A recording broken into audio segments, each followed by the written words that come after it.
Alright, what's going on everyone? Secrets of Strixhaven is here, and with it comes 2 new theme decks. Now, I was a big fan of the Lorwyn Eclipsed theme decks, mostly because I'm just a big fan of precons in general, and I think the Lorwyn Eclipsed decks, I think they were great for, casual players, new players, but a big problem that those decks had was the power level. They were very inconsistent. The Angels deck was just much more powerful than the Pirates deck by a long shot. This time, however, not only do I think the decks are closer to power level with each other, I also think they're more powerful overall than the 2 previous decks. Now, I do want to stress, before we take a closer look at these, that these decks aren't themed after the set that they are associated with, unlike Commander decks, which have characters and archetypes from the main set. These are just general theme decks not tied to a specific plane. So these are the quote-unquote secrets of Strixhaven decks, but they aren't themed after Strixhaven at all. People get confused about that, so I just keep talking about this every time we talk about these decks. So anyway, let's take a look at these decks. Let's start with Lifegain. It has many of the key cards from the archetype. It has Amalia, Essence Channeler, Halaya. Still don't know how this is supposed to be pronounced, but these are all like critical for the deck to work. Certainly would like some extra copies of the second 2, 4 Channelers, and I'd like at least 3 Halaya. It's legendary, so it can be awkward, but it's really good. The card draw is really nice. We also get the key support cards. You get Hinterland Sanctifier, Starscape Cleric, Zoraline. All of these are fantastic. The only thing weird and out of place in this deck is Fiendish Panda, which isn't a terrible card, but it's definitely a budget option. I recommend this card when telling people how to build budget Lifegain, but there are just better options than this for sure. Not only is there the Angel from Foundations, but there's some Strixhaven cards that would be better here. There's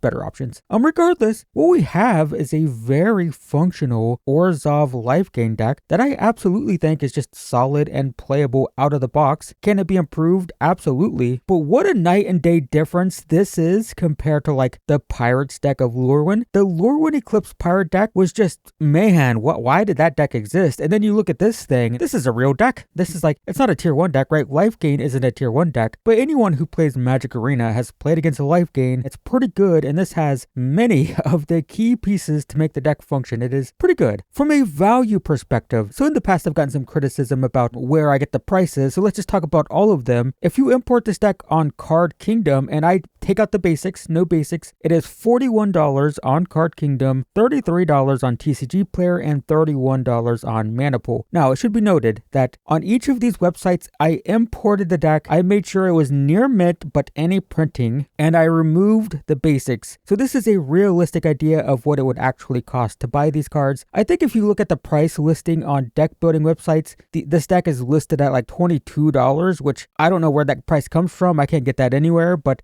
this is the prices that I'm getting. Again, importing the deck, 31 on the low end, 41 on the high end, which isn't bad for a deck that retails at $24 USD. I mean, at $24, it's not great, paying $24, getting $31 worth of cards. It's not fantastic, but it's not a ripoff, right? You're getting what you pay for, but just barely. I think a few dual lands, maybe a shock land, just throw a shock land in, and it's like instantly just 10 times better, right? If you compare these to the Commander decks, those prices vary, but they're like $40 to $60 depending on the set, and they're often valued at like 100 plus, so you're looking at like double the price. So I would say a good range for these decks, in my opinion, I'd like to see them at like 50 plus. If they were at $50, that'd be like, yeah, that's fine. Paying $24, getting $50 worth of cards seems fantastic as it is. It's not like some mind-blowing thing, but it's definitely fine, and the deck's good, so that's good. Now let's look at the Eerie deck, which is an Azorius deck based on the Aura archetype that you're probably familiar with if you play Magic Arena at all. It has many of the key auras you'd expect: Ethereal Armor, Shard Mage's Rescue, Sheltered by Ghost, and once again, we'd like to see maybe a 4th copy of the Rescue, but do note that Sheltered by Ghost is a valuable card. Right now it's $3 to $4. It was, I think, $6.50. It's gone down because, well, here's a reprint with 4 copies in a deck, right? So that's pretty good, but it's a pretty valuable card, and we did get the full 4 copies, so that's nice. What's weird with this deck is the inclusion of blue. It still has like Optimistic Scavenger, but it's not playing the typical white stuff like Skyward Spider and Spellbook Vendor. The Spider, by the way, it's got blue, it's hybrid, it's played in a mono white deck. This deck, however, is doing the whole Gremlin Tamer, Silent Hallkeeper, Entity Tracker thing, and this this deck is actually fine. In fact, it's the better deck in best of 3. If you're playing a Friday Night Magic in a best of 3 format, this deck is much more mid-rangey, but it's the less popular best of 1 deck because the mono white just goes stupid. It's obscene. It does really stupid things, but it's unreliable. This is more of a grindy, mid-rangey, I'm trying to go long against spot removal with lots of card draw type of thing. So a more solid deck, but less punchy than the mono white deck you might be familiar with on Magic Arena. Also note the deck lacks Skyward Spider and Origin of Spider-Man, likely due to the Universes Beyond licensing. Technically, these aren't as popular in the Azorius builds, to be fair, but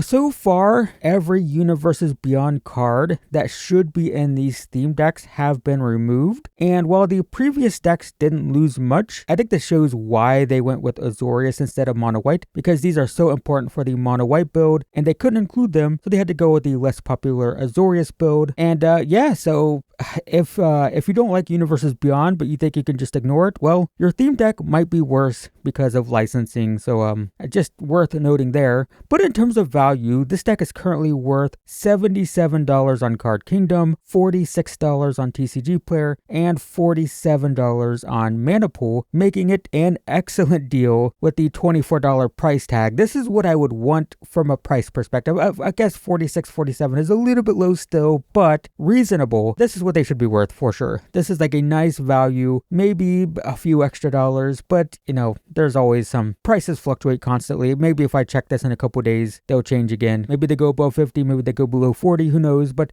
prices are weird. But I like this. Personally, I think this is fine. This is what I would want from a value perspective for a pre-constructed deck at $24 USD, right? So do I think it's worth it to buy these? And for me, the answer is absolutely yes. If you play casual 60 card constructed, both decks can be upgraded with a sideboard for Friday Night Magic. They're both archetypes that are not tier 1, but totally viable at that level of play. Now, it depends on how competitive your local game store is, but I know when there was a local game store in my tiny town, both of these decks would have been totally fine. The uphill battle with these decks is just the face of the game is Commander, right? Magic is 80-90% Commander focused now. Not from Wizards of the Coast perspective, just from the player base, right? The player base plays Commander, and then Wizards just makes the product that they want, which is Commander products. You almost have to wonder if there's even a consumer for this type of product. I'm glad this exists. I think it's just necessary for 60 card decks to exist for people to buy and get into 1v1 formats. People will complain that not enough people play competitive, and then when a product like this comes around, they'll complain that that it's not Commander or something. I don't know. The complaints are always so weird when it comes to this stuff, but I think they're good decks.